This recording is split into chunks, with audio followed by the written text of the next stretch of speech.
जय हिंद मेरे प्यारे बच्चों। Welcome to Vidya A to Z YouTube channel. आज की वीडियो में हम लोग वास्तविक संख्याओं से संबंधित पार्ट 1 लाए हैं, जिसको अगर सही से आप लोगों ने इस वीडियो को देख लिया तो आपके 5 नंबर बिल्कुल पक्के होने वाले हैं।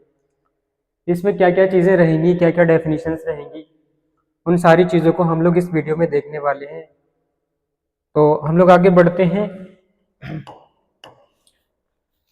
इस वीडियो में हम लोग परिमेय संख्या, अपरिमेय संख्या ये क्या होती हैं, वास्तविक संख्याएं क्या होती हैं, इनके बारे में हम लोग डिस्कस करेंगे।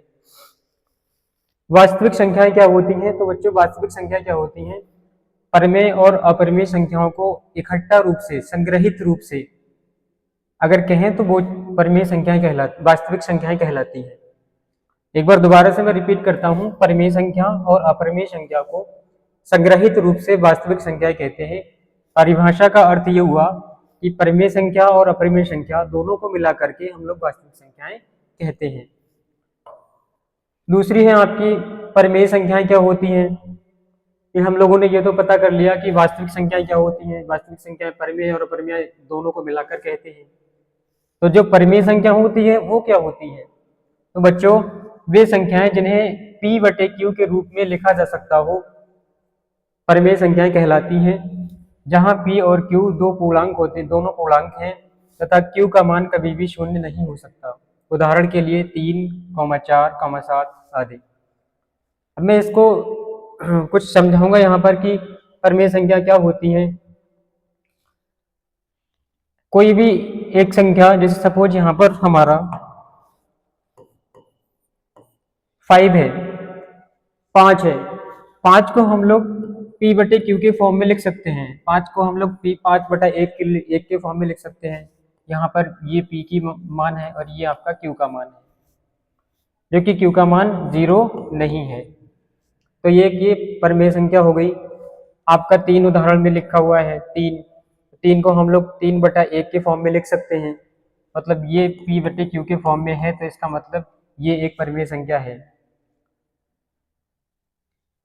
बच्चों, इसके बाद हमारा आता है अपरिमेय संख्याएं। वे सभी संख्याएं जिन्हें हम लोग P बटे Q के रूप में नहीं लिख सकते हैं। जहां P तथा Q पूर्णांक होते हैं तथा Q कभी भी 0 नहीं हो सकता, Q नॉट इक्वल टू 0। अपरिमेय संख्या कहलाती हैं। जैसे √2 हो गया। √2 में हम लोग देखेंगे कि √2 अपरिमेय संख्या क्यों नहीं है, इसके बारे में हम लोग देखेंगे। √2 को अगर हम लोग देखें तो √2 ये है, हम लोग क्या करेंगे, इसके अपॉन में 1 लिखते हैं। तो इससे देखने से ये पता चल रहा है कि P और Q के फॉर्म में है। लेकिन यहाँ पे एक कंडीशन इसमें लागू नहीं होती। जो √2 है, एक जो है, एक तो ये तो पूर्णांक है, ये तो पूर्णांक है, लेकिन √2 एक पूर्णांक नहीं है। √2 पूर्णांक नहीं है। इसी वजह से √2 एक अपरिमेय संख्या बोली जाती है। इसी प्रकार 2√5 और तीसरी आपकी संख्या है 2 + √3। ये सारी की सारी अपरिमेय संख्या की कैटेगरी में आती हैं। नेक्स्ट बच्चों, नेक्स्ट हम लोग देखेंगे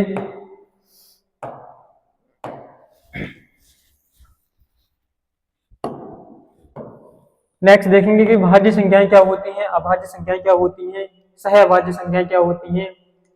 बच्चों, ये जो तीनों डेफिनेशन आप लोग देख रहे हैं, तीनों डेफिनेशन से रिलेटेड बोर्ड एग्जाम्स में क्वेश्चन पूछे जाते हैं और जो कि बहुत एक सिंपल क्वेश्चंस आते हैं। हम लोग देखेंगे इसके बारे में। भाज्य संख्याएं क्या होती हैं? वे संख्याएं जो स्वयं और एक के अतिरिक्त किसी तीसरी संख्या से विभाजित हो जाती हैं, भाज्य संख्याएं कहलाती हैं। उदाहरण के लिए 4 हो गया, 6 हो गया, 12 हो गया, ये सारी की सारी भाज्य संख्याएं होती हैं। तो देखेंगे 4 एक भाज्य संख्या। परिभाषा समझेंगे कि परिभाषा में क्या ऐसी चीज है जिसकी वजह से हम लोगों ने 4, 6 और 12 को भाज्य संख्या बोला है। तो इसमें हम लोग सबसे पहले 4 को लेकर देखेंगे।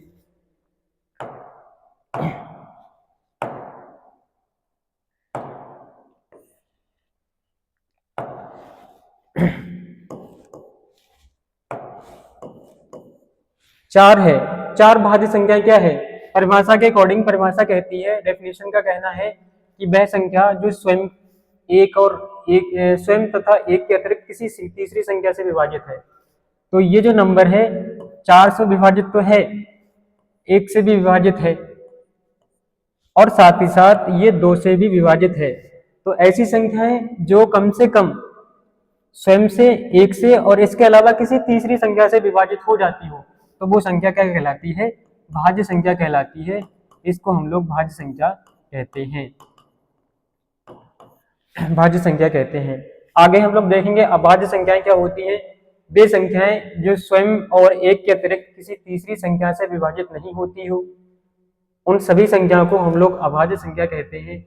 जैसे हमारा 2 हो गया, 3 हो गया, 5 हो गया, 7 हो गया, ऐसे ही करके आगे बढ़ती जाती हैं ये अभाज्य संख्याएं। और आपको एडिशनल इंफॉर्मेशन दो कि 1 से लेके 100 तक, मतलब 1 से लेके 100 तक टोटल जो अभाज्य संख्याएं होती हैं वो कितनी होती हैं? 25। अब इसको हम लोग प्रूफ करेंगे कि 2 एक अभाज्य संख्या क्यों होती है, इसके बारे में हम लोग देखेंगे 2 एक अभाज्य संख्या क्यों होती है।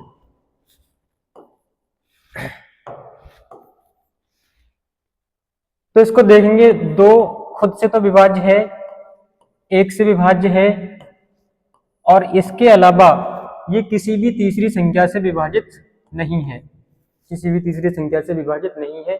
अतः हम लोग कह सकते हैं कि 2 क्या है? एक अभाज्य संख्या है। 2 क्या है? एक अभाज्य संख्या है। नेक्स्ट बच्चों आपकी हेडिंग आती है इसमें सह अभाज्य संख्याएं। सह अभाज्य संख्याएं क्या होती हैं? परिभाषा क्या है इसकी? वे संख्याएं जिनका एक के अतिरिक्त कोई उभयनिष्ठ गुणनखंड ना हो, एक के अतिरिक्त जिसका कोई भी उभयनिष्ठ गुणनखंड ना होता हो, सहअभाज्य संख्याएं कहलाती हैं। जैसे 3,5,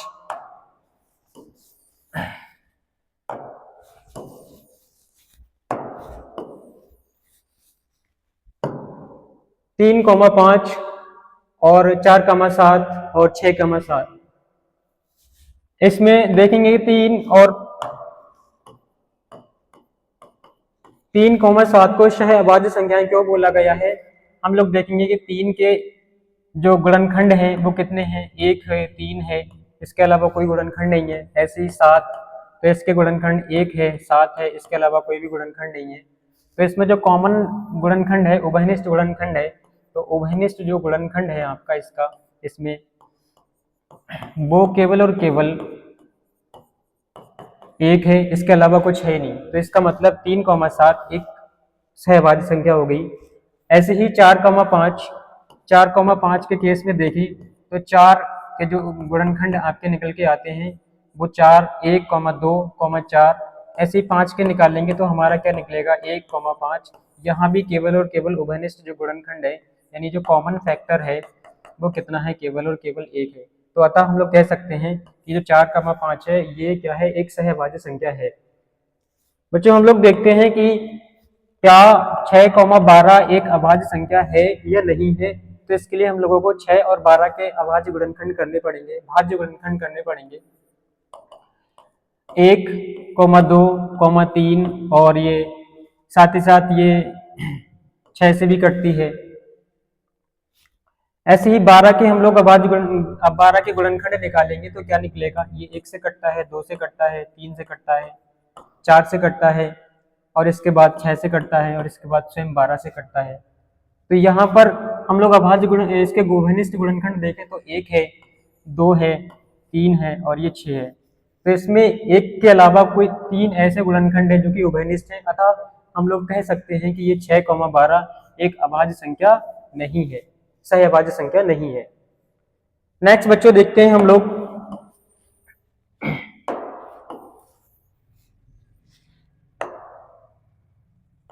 इन पे बेस्ड जो क्वेश्चंस होते हैं, बोर्ड एग्जाम में क्वेश्चंस पूछे जाते हैं। तो बहुत ही सिंपल क्वेश्चंस हैं, इनसे रिलेटेड हम लोग फर्स्ट क्वेश्चन देखते हैं। फर्स्ट क्वेश्चन में कहा गया है कि दी गई संख्याओं में से कौन सी संख्या एक अभाज्य संख्या है। तो फर्स्ट इसमें ऑप्शन जो है वो 8 है। 8 अभाज्य संख्या है या नहीं है, इसके बारे में हम लोग देखेंगे।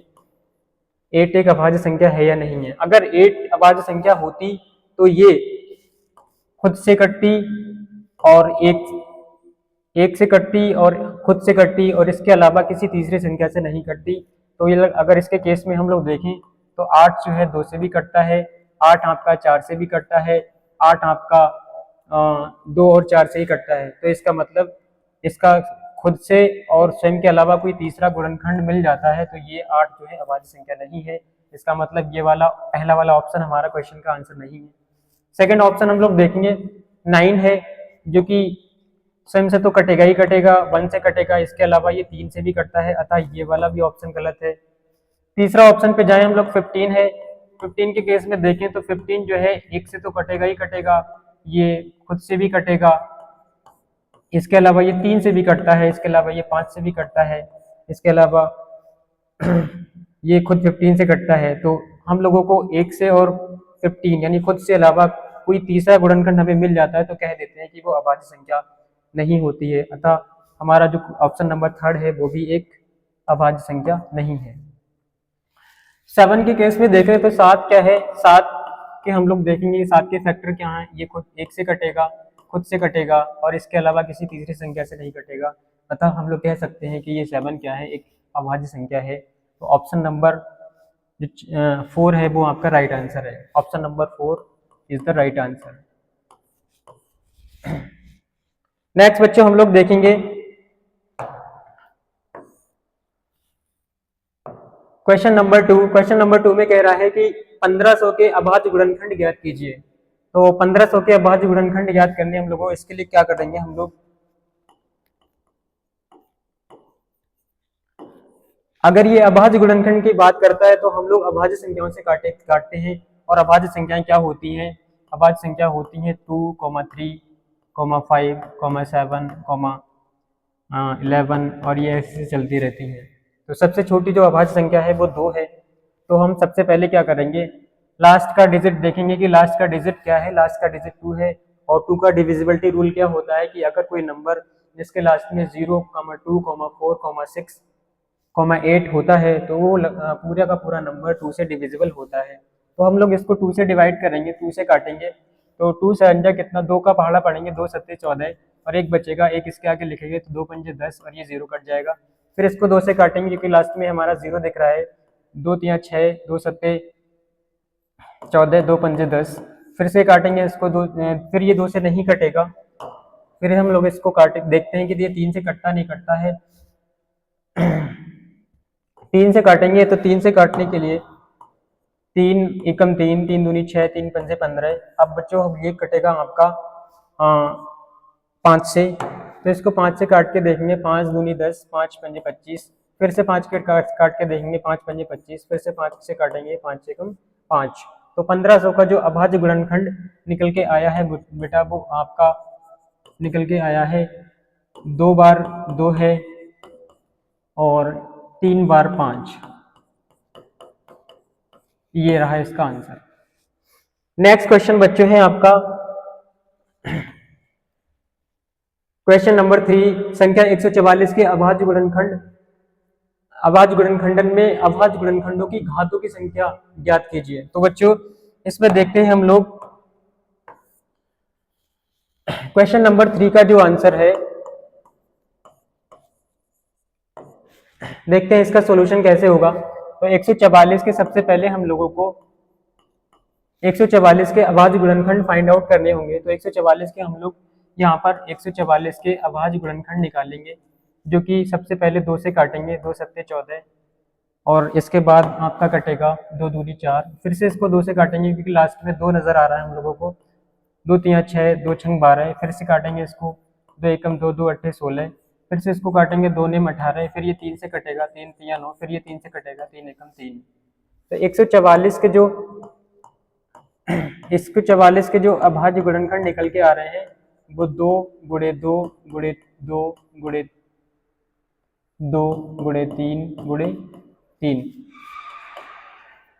बच्चे इसमें देखेंगे कि 2 कितनी बार है, 1 2 3 4, 4 बार 2 है तो 2 की पावर कितनी हो जाएगी 4, और 2 बार 3 है तो 3 की पावर कितनी हो जाएगी 2। अब यहाँ पे कह रहा है कि घातों की संख्या का योग ज्ञात कीजिए। तो घातों की संख्या का योग क्या निकल के आएगा, घातों की संख्या का योग, इसमें देखना होगा 2 की घात कितनी है 4 और 3 की घात कितनी है 2। तो ये 4 + 2 कितना हो गया 6। तो क्वेश्चन नंबर 3 का जो आंसर है वो निकल के आता है 6। नेक्स्ट क्वेश्चन देखते हैं बच्चों। नेक्स्ट क्वेश्चन हमारा क्वेश्चन नंबर 4।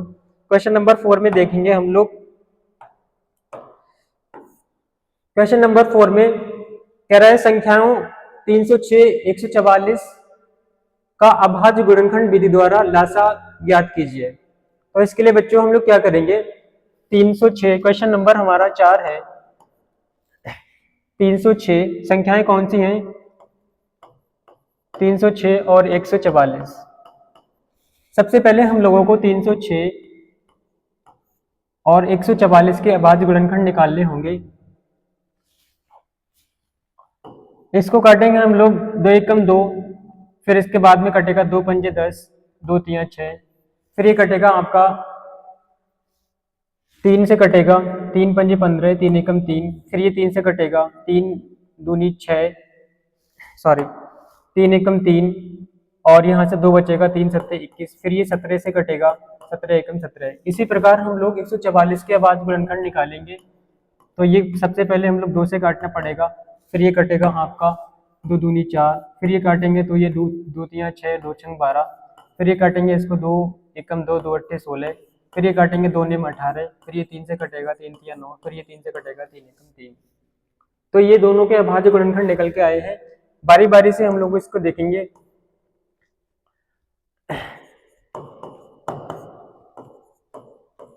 तीन सौ छह के जो अभाज्य गुणनखंड निकल के आए हैं बच्चों, वो निकल के आए हैं 2 गुणे 3 गुणे 3 गुणे 17। ऐसे ही 144 के जो अभाज्य गुणनखंड निकल के आए हैं 2 गुणे 2 गुणे 2 गुणे 2 गुणे 3 गुणे 3। बच्चों हम लोग यहाँ पे देखेंगे, हमें निकालना है लासा। अभाज्य गुणनखंड विधि द्वारा लासा ज्ञात करना है। तो लासा निकालने का मेथड क्या होता है, इसमें सबसे पहले देखेंगे कौन कौन से नंबर, कौन कौन से जो अभाज्य गुणनखंड है वो कॉमन है। तो जो उभयनिष्ठ होगा, जो कॉमन होगा, पहले हम लोग इसको एक जोड़े में लिखेंगे। तो हमारा यहाँ पे 2, 3 और 3 का जोड़ा बना। तो इसका जो लासा निकालने जा रहे हैं हम लोग, लासा क्या निकलेगा, लासा को इंग्लिश में बोलते हैं एलसीएम। एलसीएम मीन्स होता है लीस्ट कॉमन मल्टीपल। 2 गुणे 3 गुणे 3 ये लिखेंगे हम लोग, जो जिसका जोड़ा बना है, और बाकी जिसका जोड़ा नहीं बना है उसको भी लिखना पड़ता है। इन सबकी मल्टीप्लाई करेंगे, गुणा करेंगे तो क्या मिलेगा, 2 तियां 6, 6 तियां 18, 18 दूनी 36, 36 दूनी 72, 72 दूनी 144, और 144 की गुणा करेंगे 17 से, और ये गुणा करके आएगा 17 चौको 68, 68 के 8 हासिल कितना हुआ 6 हो गया, 17 चौको 68, और 68 और 6 आपका हो जाएगा 74, कैसे हासिल हो जाएगा, फिर 7, 17 एकम 17, 17 और 7 24 हो जाएगा। ये इसका आंसर हो जाएगा। मतलब आपका जो 306 और 144 के अभाज्य गुणनखंड विधि द्वारा जो लासा निकाल के आया है वो आया है 2448। नेक्स्ट बच्चों हम लोग देखेंगे क्वेश्चन नंबर 5। क्वेश्चन नंबर 5 में कह रहा है संख्याओं 182 और 78 का मासा मतलब एचसीएफ अभाज्य गुणनखंड विधि द्वारा ज्ञात कीजिए। अच्छा, क्वेश्चन नंबर 4 में हम लोगों ने देखा था कि संख्याओं का अभाज्य गुणनखंड विधि द्वारा लासा निकलवाया था। बोर्ड एग्जाम में ऐसे भी क्वेश्चन आता है कि संख्याओं का लासा मासा दोनों निकलवाने के लिए। तो हम लोगों ने अलग अलग क्वेश्चन इसको लेकर देख लिया है। तो इसको क्वेश्चन नंबर हम लोग 5 को अब देखेंगे। 182 और 78 का मासा निकालना है, वो भी अभाज्य गुणनखंड विधि द्वारा। तो क्वेश्चन नंबर 5 में हम लोग देखेंगे, क्वेश्चन नंबर 5 में पहली जो संख्या है वो 182 है, और दूसरी जो संख्या है वो है हमारी 78। तो सबसे पहले वही काम करेंगे जो पिछले क्वेश्चन नंबर 4 में किया था। 182 और 78 का हम लोगों को अभाज्य गुणनखंड विधि द्वारा गुणनखंड निकालना होगा। इसको काटेंगे, 2 नेम 18, 2 एकम 2, फिर ये 3 से नहीं कटेगा, ये 7 से कट जाएगा, 7 एकम 7, और ये कटेगा आपका 7 तियां 21, फिर ये 13 से कटेगा, 13 एकम 13। इसको काटेंगे तो इसमें क्या मिलेगा, 2 तियां 6, 2 नेम 18, फिर इसको काटेंगे तो ये 3 से कट जाएगा, 3 एकम 3, 3 तियां 9, फिर ये 13 से कटेगा।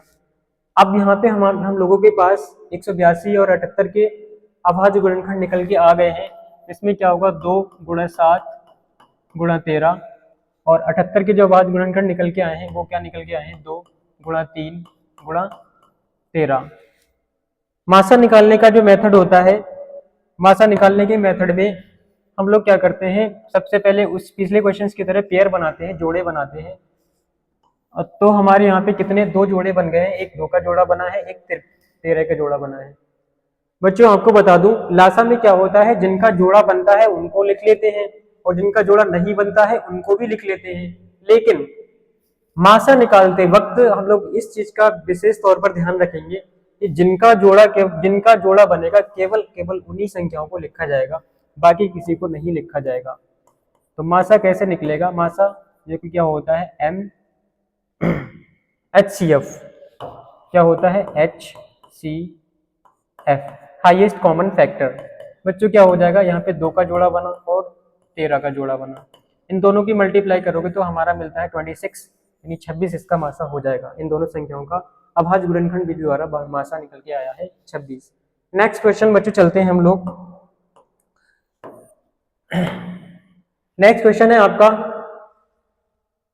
संख्याओं तथा उनके लासा और मासा, एलसीएम और एचसीएफ के बीच जो संबंध होता है उससे रिलेटेड जो क्वेश्चंस होते हैं उनको हम लोग सॉल्व करेंगे। तो क्वेश्चन नंबर 6 में क्या है, क्वेश्चन नंबर 6 कह रहा है दो संख्याओं 26 और 156 का जो लासा है, एलसीएम है, वो 156 ही है, तो इनका मासा ज्ञात कीजिए। क्वेश्चन नंबर 6 एक बार गौर से पढ़ो,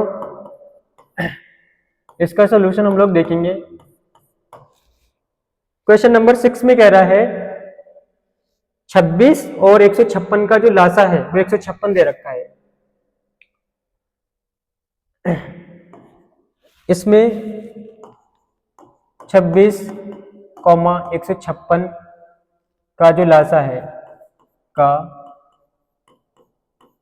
लासा जिसे एलसीएम बोलते हैं वो आपका 156 दे रखा है। तो इनका मासा ज्ञात करना है। HCF इसका निकालना है। इसको गौर से देखें तो इसमें क्या है, इसमें पहली जो संख्या है वो है 26, दूसरी जो संख्या है वो है आपकी 156। तो 26 और 156 पहली संख्या और दूसरी संख्या है, इसके लिए हमारे पास एक संबंध होता है, रिलेशन होता है, दो संख्याओं का गुणनफल, दो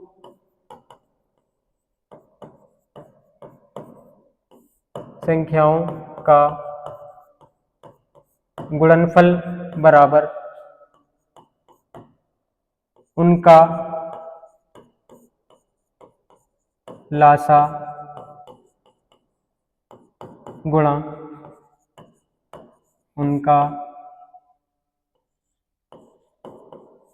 मासा। अब इसको शॉर्ट में लिखें, अगर कोई इन दोनों संख्याओं में से दोनों संख्याएं ए है, एक पहली वाली और दूसरी वाली बी है, तो इनका जो शॉर्ट फॉर्म में हम लोग लिख सकते हैं तो क्या हो जाएगा, LCM of A comma B गुणा HCF of A comma B. तो शॉर्ट में हम लोग इसको इस तरह से याद कर सकते हैं। अब इसी फॉर्मूले से हम लोग इस वाले क्वेश्चन का सॉल्यूशन करेंगे। तो सबसे पहले हम लोग ए की जगह पे यहाँ वाले इस वाले क्वेश्चन में क्या है, ए की जगह पे है आपका 26 और बी की जगह पे आपका है 156। इस क्वेश्चन में इसको पुट करेंगे तो क्या निकल के आएगा, और यहाँ पे साथ ही साथ हम लोगों को दे रखा है एलसीएम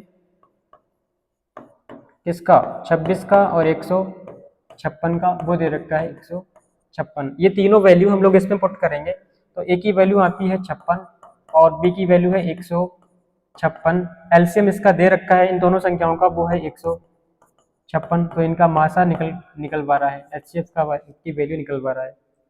बच्चों क्या करेंगे, हम लोग उस वाले पक्ष को अपने तरफ कर लेंगे तो ये उस तरफ चला जाएगा 156 यहाँ से जो HCF की वैल्यू निकल के आएगी वो क्या आएगी, 26 गुणा 156, और अपॉन में क्या चला जाएगा 156, क्योंकि गुणा वाली चीज उस तरफ से ले जाते हैं तो वो भाग में चली जाती है। यहाँ 156 एकम 156, 156 एकम 156, HCF की जो वैल्यू निकल के आई है वो निकल के आई है यहाँ पे 26। This is the right answer of this question. दोनों संख्याओं का जो मासा निकल के आया है वो निकल के आया है 26। नेक्स्ट बच्चों चलते हैं हम लोग अगले क्वेश्चन की तरफ। अगला क्वेश्चन है आपका, यदि लासा जो है, यदि लासा, आपका क्वेश्चन नंबर 7 है, ये क्वेश्चन नंबर 7 हम लोग पढ़ने जा रहे हैं, इसका सॉल्यूशन हम लोग करेंगे। कह रहा है यदि लासा किसका 35 और 63 का 315 है तो मासा 35 और 63 ज्ञात कीजिए। बिल्कुल बच्चों सेम ऐसे ही क्वेश्चन देखने को मिलेगा आपको बोर्ड एग्जाम में, मतलब यहाँ पे डिजिट तो बदले हुए होंगे बट यहाँ का जो तरीका है पूछने का तरीका, क्वेश्चन पूछने का तरीका वो बिल्कुल एक्यूरेट रहता है। तो बच्चों देखेंगे हम लोग 35 और 63, जिस ये दो लासा ऐसे दे रखा है, लासा दे रखा है,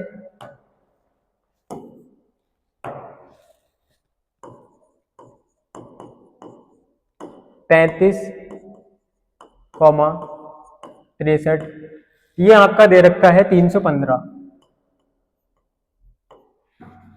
अब यहां पे ज्ञात करवा रहा है मासा 35 कामा 63, ये ज्ञात करवा रहा है।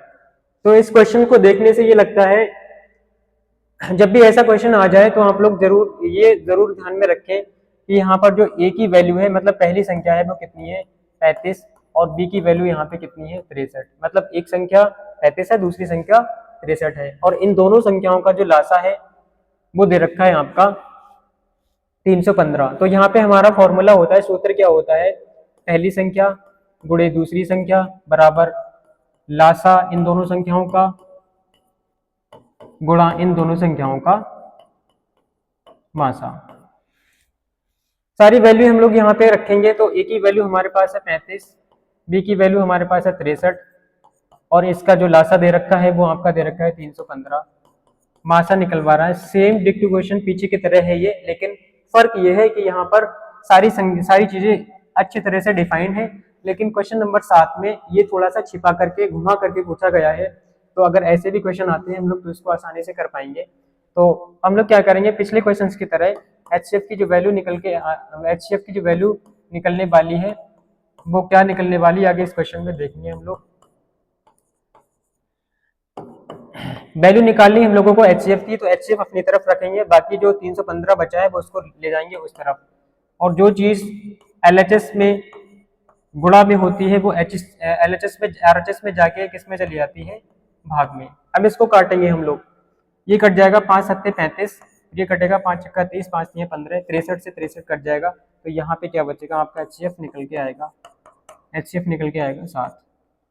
मतलब आपका जो क्वेश्चन का जो आंसर है वो कितना निकल के आया है 7।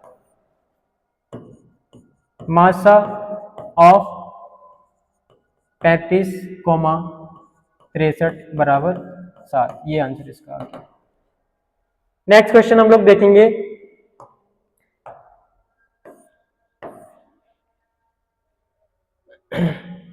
क्वेश्चन नंबर 8, सॉरी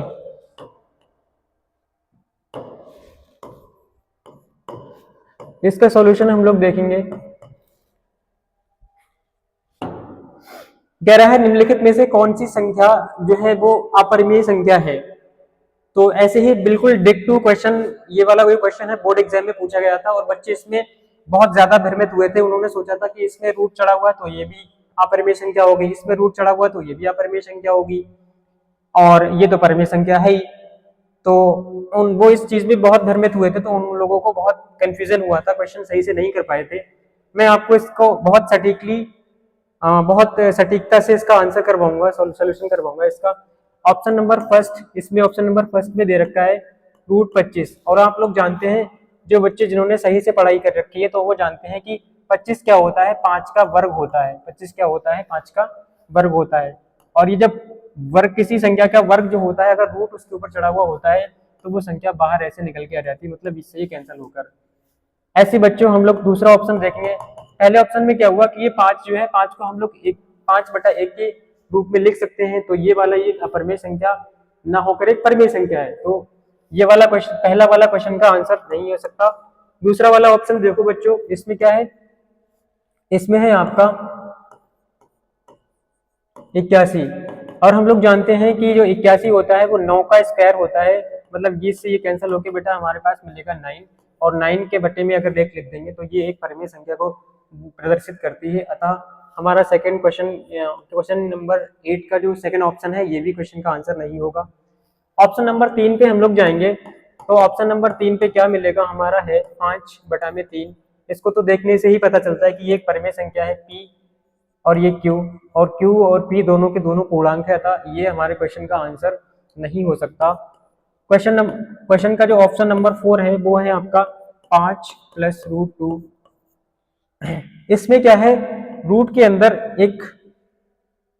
अंदर एक ऐसी संख्या है जो कि पूर्ण संख्या नहीं है, जो कि पूर्ण वर्ग नहीं है, पूर्ण वर्ग नहीं है, तो ये एक क्या है अपरिमेय संख्या है √2, और रूट अपरिमेय संख्या के जोड़ में या घटाव में या गुणा में कोई भी संख्याएं हो मिला के वो जो संख्या बनती है वो भी क्या होती है, एक अपरिमेय संख्या होती है। तो हमारे क्वेश्चन का जो आंसर है वो चौथा ऑप्शन जाएगा, option number 4 is the right answer of this question. Question number 9 को हम लोग देखेंगे। क्वेश्चन नंबर 9 में कह रहा है कौन सा सहअभाज्य संख्याओं का युग्म है। तो इसमें हम लोगों ने सहअभाज्य संख्याएं पढ़ी थी। सहअभाज्य संख्याएं क्या होती है, ऐसी संख्याएं जिनमें एक के अलावा कोई भी कॉमन फैक्टर मतलब उभयनिष्ठ गुणनखंड नहीं होता है, तो वो संख्याएं कहलाती हैं हमारी सहअभाज्य संख्याएं। हम लोग इसको ऑप्शन से करेंगे, तो ऑप्शन हमारा ए जो है, ऑप्शन ए में है कह रहा है 18,25।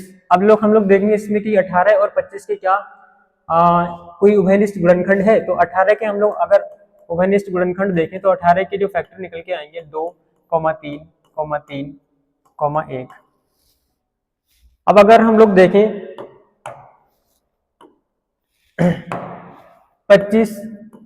25 के कॉमन फैक्टर निकाल के देखेंगे तो क्या आएगा आपका 5 × 5 × 1। यहाँ पर केवल एक ऐसा फैक्टर है जो कि कॉमन है, इसके अलावा कोई भी कॉमन फैक्टर नहीं है, अतः हम लोग कह सकते हैं कि ये वाला सहअभाज्य संख्या नहीं है।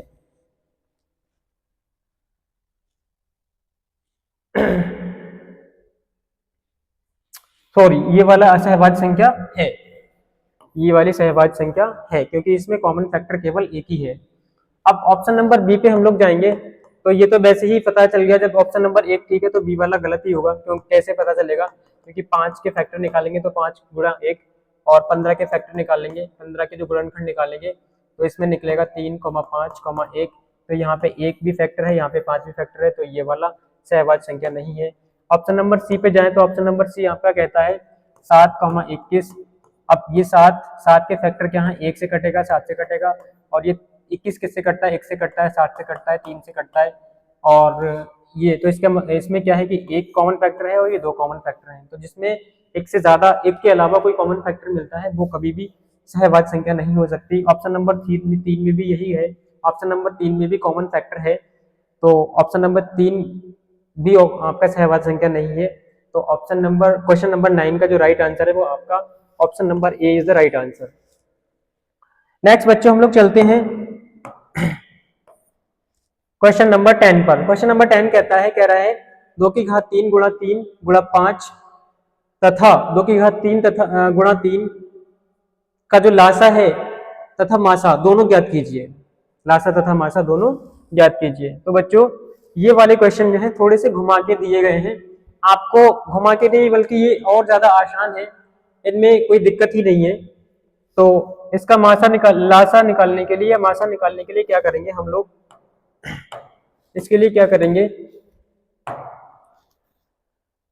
करेंगे हम लोग 2 की घात 3 × 3 × 5 और 2 की घात 3 × 3, तो इनका लासा यानी एलसीएम निकालने के लिए क्या करेंगे?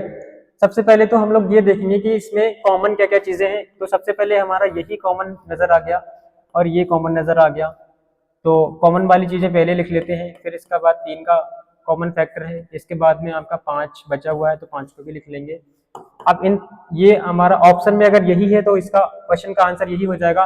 अगर ये नहीं है तो हम लोग इसको तोड़ के लिखेंगे। 2 की घात 3 का मतलब होता है 8, 3 गुणा 5, 8 तियां होता है 24 और 24 की गुणा 5 से करेंगे तो हमारा निकलेगा 120। ये हो गया इसका लासा। मासा की बात करें तो बच्चों इसका मासा क्या होगा? मासा क्या होता है? केवल और केवल कॉमन फैक्टर होते हैं, जो उभयनिष्ठ गुणनखंड होते हैं वही मासा होता है। तो इसमें जो मासा होगा, मासा क्या निकल के आएगा? मासा आपका होगा HCF, जिसे इंग्लिश में कहते हैं। 1 2 की घात 3 कॉमन फैक्टर है, 1 3 है। अब इसका करेंगे तो 2 की घात 3 का मतलब होता है 8 और ये 3, तो इसका जो कॉमन फैक्टर, इसका जो मासा होगा 8 गुणा 3 से करेंगे तो हमारा निकल के आएगा 24। तो मासा की वैल्यू कितने निकल के आई है?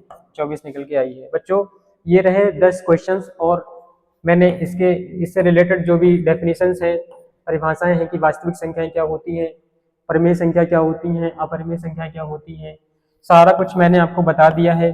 भाज्य संख्याएं किसे कहते हैं, अभाज्य संख्याएं किसे कहते हैं, सहभाज्य संख्याएं किसे कहते हैं। तो ये आपकी जो वीडियो है, ये वीडियो का फर्स्ट पार्ट है इस वास्तविक संख्या यूनिट का। इस यूनिट का जो सेकंड पार्ट है वो आपको जल्दी ही मिलेगा, तो इंतजार करिए इसका, और इसमें इसका गहन अध्ययन कीजिए। और मैं आपको एक होमवर्क देता हूं, और होमवर्क आप नोट करें, होमवर्क नोट करें। होमवर्क नोट करें, निम्नलिखित में से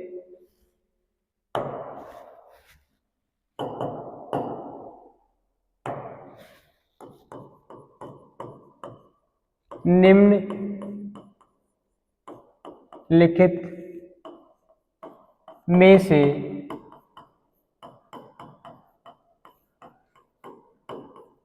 कौन सी एक अभाज्य संख्या है? तो इसके लिए आपको ऑप्शन मिलता है। एक ऑप्शन कितना है? 4 है। ऑप्शन नंबर बी आपका है 17। ऑप्शन नंबर सी आपका है ऑप्शन नंबर सी आपका है 51, और ऑप्शन नंबर डी आपका मिलता है 40। क्वेश्चन नंबर 2 आपका है,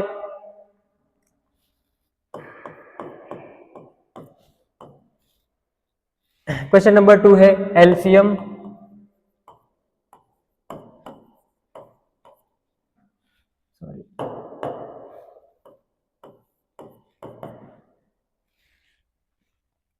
एलसीएम 4,20 का जो एलसीएम है वो है आपका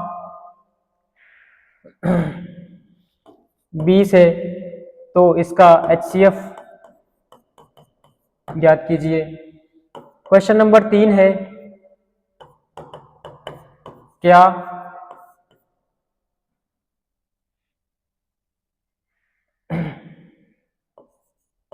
2 गुणा √3 एक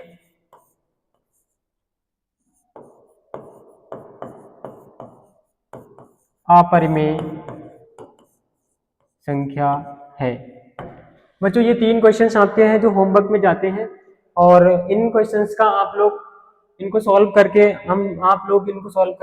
इसका जो आंसर निकल के आता है, आंसर नंबर 1, आंसर नंबर 2 और आंसर नंबर 3 डाल के इनके आंसर्स आप लोग कमेंट में करेंगे। और यहीं पे आपकी वीडियो फिनिश होती है, लास्ट होती है वीडियो की। तो जय हिंद दोस्तों। अब वीडियो का अंत होता है, इसके सेकंड का, इसका जो सेकंड पार्ट है वो जल्दी आपको मिलेगा। वीडियो कैसी लगी? वीडियो को हमारे चैनल जो है विद्या A to Z चैनल, इसको लाइक करें, शेयर करें, सब्सक्राइब करें, और बेल आइकन को ऑल पे प्रेस करें, ताकि जो हमारा इसका वीडियो का जो नोटिफिकेशन मिलता है सबसे पहले आपके पास पहुंचे। जय हिंद प्यारे दोस्तों।